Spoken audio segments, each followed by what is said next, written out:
there, it's Sunday morning, and I thought I would make a video talking about what I've been up to. As you know, if you watched my last video, I took the Stepcraft CNC, the fully built one, and took it apart and rebuilt it. And the reason why, as I said in that last video, was that I was having too many problems, and they were problems that I would have to go externally, like go outside of my little bubble here and look for solutions to, and that is unacceptable for me. All right, I don't want to be looking for support for things. I like to be as independent and self-reliant as I possibly can, within limits, of course, within, reason, you could say. And that's one of the things that I want to have total control over is my tools. And like I said, with the problem, I'm not going to bash Stepcraft. They're making a fine product, but it's a closed system, as in you got to deal with them. You got to contact their support to try to puzzle out the problems. And I'm simply not into that. I'm a do-it-yourself guy. I like to do everything myself. And that starts with building my own tools. So this is more along the lines of what I was going for. It was my intention to build a CNC anyway. And it just so happened that this, came along and I had the time to do it. So yeah, I built the CNC, and then I started using it, trying to get used to it, and it's been working perfectly. I want to talk about some of the features that I didn't discuss in the last video, some of the things that might be interesting to people that do that kind of thing. Also, I want to point out that, okay, the Stepcraft is a fine machine, but what they were looking to do there with that was to make everything as streamlined and turnkey as possible. The only issue with that kind of thing for a tool is that they buried a lot of the stuff that need fairly constant maintenance. As it turns out, I discovered what it was that was causing the binding in the machine, and it was a buildup of grease on this very small linear rails that they use they're high quality linear rails, don't get me wrong, but they're very small. And that, coupled with the motors being small to begin with, and their semi-closed loop system, whenever it felt any kind of significant resistance that would make it lose steps, it threw the e-stop error and it stopped the machine. So that was the issue I had. It was a buildup of grease right on the surface, almost like a hard varnish buildup of grease. And I mean, that goes away. That doesn't be an issue. That's not an issue for someone that's constantly using the machine, first of all, and also really on top of maintaining it. But my rebuild puts all that stuff out in the open. It's in my face, all right? I have to see it. The ball screws are out in the open. Those bigger, much bigger linear rails, bearings, are out in the open. I can see that they need to be cleaned. I can see that they need to be greased. Also, the limit switches. I was having problems with limit switches. I found one pinched wire inside when I took it apart. I don't know exactly where it was, but I know it was a limit switch because it was attached to a limit switch. It was a pinched wire between two pieces of the frame, and the frame is metal. So that was probably causing a bit of a periodic grounding problem, as it intermittently made contact with the frame, which is grounded, of course. So some of the features that I want to talk about, the first one was that I used the 3D printer for parts on the CNC build. And one of the first things that I did was I worked on designing couplers for it, because like I said, or did I say this in the last video? I can't recall if I mentioned it or not. Anyway, so I had to, I changed the motors. The new motors have a bigger shaft than the smaller motors that were on there originally. I didn't change the ball screws or any of that, but to join the two together, I needed new couplers. I went on Amazon, like you would, to look for replacements, direct replacements for the ones that I had, the ones that were on the machine to begin with, except with a larger input for the motor, were like $22 each, and I would need 4 of these. So I said, there's got to be a more economical solution to that. So I 3D printed one that I designed. I actually went through a few different design iterations before I arrived on the one that I wound up with. It's fairly big, and it's made from ABS, and it's made in 3 pieces actually. It prints vertically, so that the holes, like it needs a 12 millimeter hole for the ball screw, and it needs an 8 millimeter hole for the shaft on the motor. So to get those to line up perfectly, you print it vertically, except that makes it weak through the layers, right? So to strengthen it, to keep it from breaking, I printed it in 3 pieces with little jaws that were printed flat, so that the strength axis is along them, and those glued on with super glue onto the main body of the thing. Also, I printed it so it has 5 holes in it for finish nails that fit down inside and glue in place, and those act almost like rebar in concrete to strengthen the part. And wherever I could, I used a 3D printer to make parts, including actual housings for the limit switches. You know, the limit switches are pretty tiny, and they have a very tiny mounting hole, and I didn't want to mess around with that. I wanted to use a bigger screw, so I just printed a housing that fits around it. It also makes it so that the wire has some support there, some strain relief as well, and it makes it easier to mount right on a machine. And like the ball screw and the linear guides, those things are out in the open, so I can see them. Yeah, the 3D printer has really changed the way I do things. I mean, yes, everything that I made here could be made with wood, or even better, from metal, but it would take hours and hours and hours of actual physical work to make these things, while I can design the part sitting on my rear end and then set the printer to print it while I'm doing something else, doing something that requires physical labor. Complicated parts that are not super hard to make from wood, but would take time, can be made on a 3D printer with the mounting holes already drilled in them. Like here you can see I've got an arm that sticks down to contact the limit switch, and that's 3D printed, but that's actually screwed into the keeper that the ball nut is mounted into, and that is all bolted onto the gantry side on both sides. And getting back to the 3D printed couplers, I've used the machine several times since then, and it's been working just fine. Absolutely no signs of slipping or even coming close to breaking. And I've got these on all 4 ball screws, the 2 on the Y, and 1 on the X, and 1 on the Z. I showed some of the things that I did in the last video. In particular, I flattened the bed after I got it installed, and I made some gears for this chair that I'm sitting in. Another thing that I did was I was curious whether I could take the old couplers, the aluminum ones, the proper ones, that have a 1/4-inch hole for the motor. That was the shaft size on the old motors, the small motors.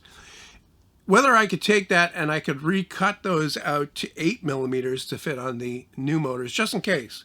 And also as an exercise in cutting metal on the CNC. So what I did was I took a block of oak that's almost the same thickness as the length of the coupler, and then I cut that out with a 1/4-inch bit, and that's what you're watching right now. And this is making a pretty aggressive cut here in solid red oak. Then I took the coupler and I put it in that very tight hole, and I recut the shaft hole. And measuring it afterwards, I got the same tolerance.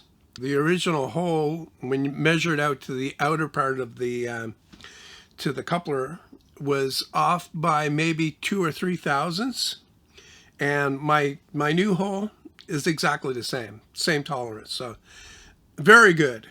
And If my plastic couplers ever fail, I have 4 of these to replace them with, but I doubt that's going to happen. So it's funny the way it works, because you get into the mood for doing things, especially when something works out really well, like that CNC build did for me.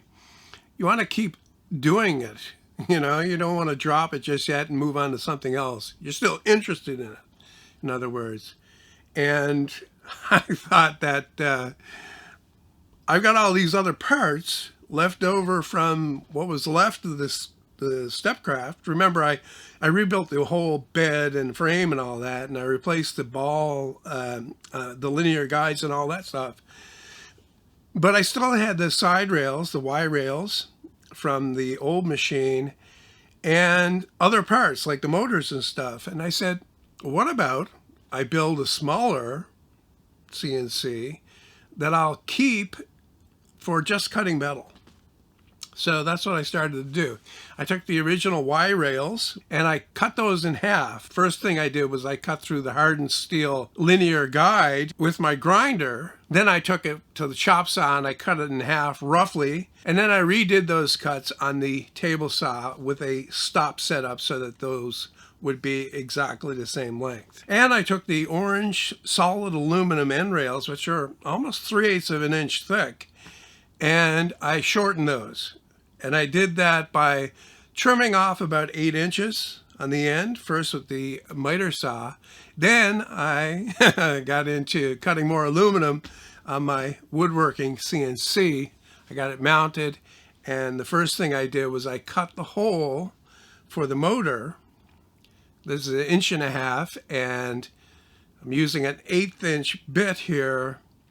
And apparently I got the feed rate and speed correct on this one because it went through no problem. And I didn't have to, but I decided to cut the profile on the end of the plate as well, because like I said before, this is me getting used to the machine. It was just for practice and the sake of appearance that I did this.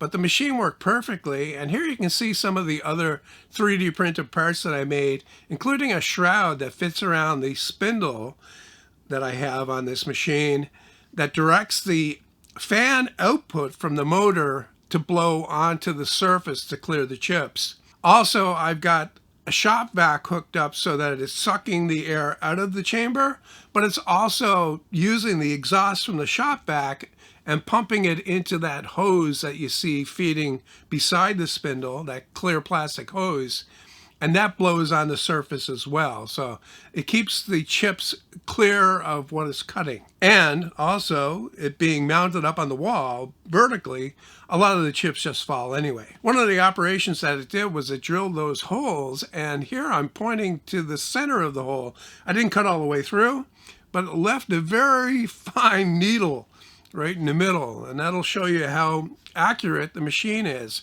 If it had a lot of slop, a lot of movement, that would never be left over. So one problem with what I have left from the Stepcraft is that, like I said, it uses those very small, they're 9mm linear bearings, and I managed to actually break one of the bearing blocks when I took it apart. And I tried to repair it, but I'm missing a very small part, and I looked online to order replacements for it, and you can get replacements for it at a reasonable price, at least reasonable enough anyway. They're like $25 each, but the shipping, because I have to get them from Europe, is astronomical, like 4 times as much. I looked on Amazon for other suitable replacements, and I ordered a couple, except I haven't got them yet. In the meantime, I did get an idea for doing something that may work. It's an experiment. And on the CNC machine right now is a piece of 3/8 inch thick aluminum. And I'm cutting a slot right in the middle. And that slot will fit tightly onto those linear guide rails, those hardened steel linear guide rails. I think that if I keep it well greased, it should hold up pretty well, given that I'm not going to be using this machine all the time, every day. So I think that wear will be minimal. The piece that I milled is twice as long as it needs to be. I'm going to get 2 out of this, 1 for each side.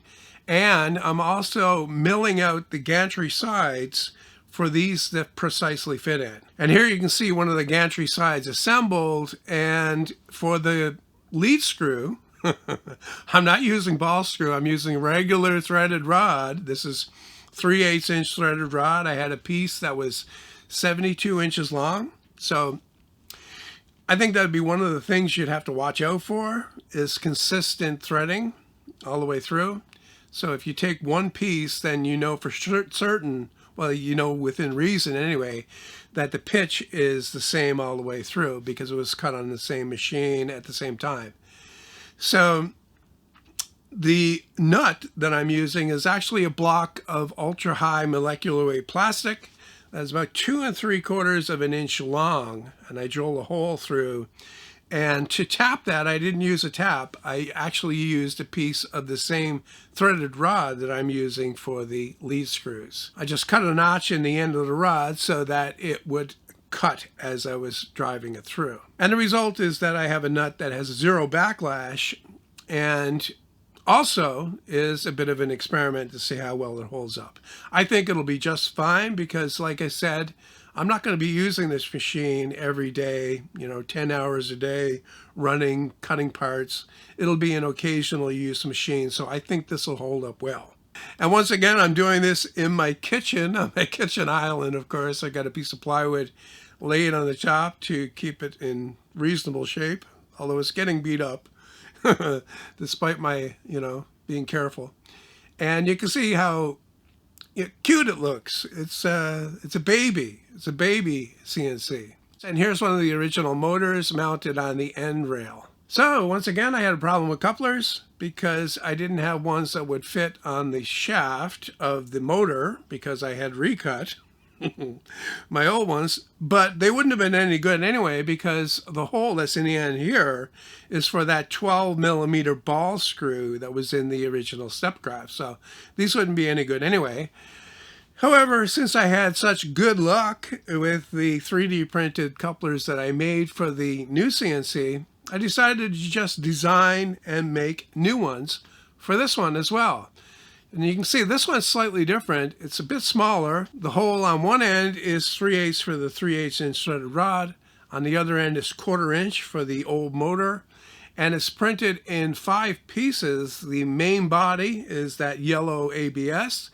And to add strength to it, instead of adding nails this time, I just 3D printed parts flat so that the strength axis is going through it, and glued those into notches that were printed into the part. I also printed 2 parts that go on the outside where it clamps together so that it consolidates that edge so that it won't split when you're driving the screws, tighten up the screws. And these are working really well. So I'm kind of stopped right now because I'm waiting on the possible replacement bearing block for the X gantry that you see in this picture. You can also see that I built a bit of a surround to contain the coolant that I want to use for this machine. This will be fully enclosed again, very much like my other one, except this one's not going to be using a vacuum system. It's going to be using a coolant that'll either mist or spray like flood coolant onto the thing. And I want to have it so that it's as watertight as possible. So the bed is the 1/2 inch plastic that I used on my table saw to build my table saw, the top on that, plus the sides. I had enough of that left over. I bought a full sheet of that when I built the table saw, and I had more than half a sheet, laying around not being used. So this is a perfect use for it right here. And then this is just the watertight bed. On top of this, I'm going to be putting a 1/4 inch plate of aluminum as the actual surface for the bed. And that will be fastened right down to that plastic. And okay, the other advantage of the plastic is that before I mount that 1/4 inch plate, I can actually flatten the plastic with the machine.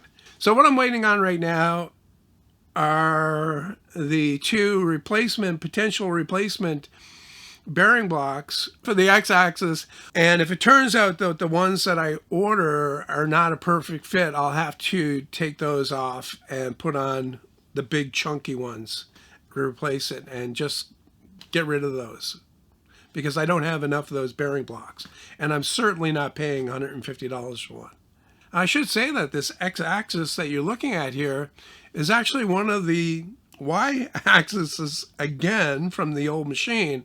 I cut it in half and I ripped it down, well, not the middle, but I ripped it in two so I can get a linear guide on top and a linear guide on the bottom, and I joined those two together with a chunky piece of aluminum bar on the back. So that adds a lot of stiffness to the whole thing. And as it sits right now, it's solid. You can't move anything unless you turn the lead screws.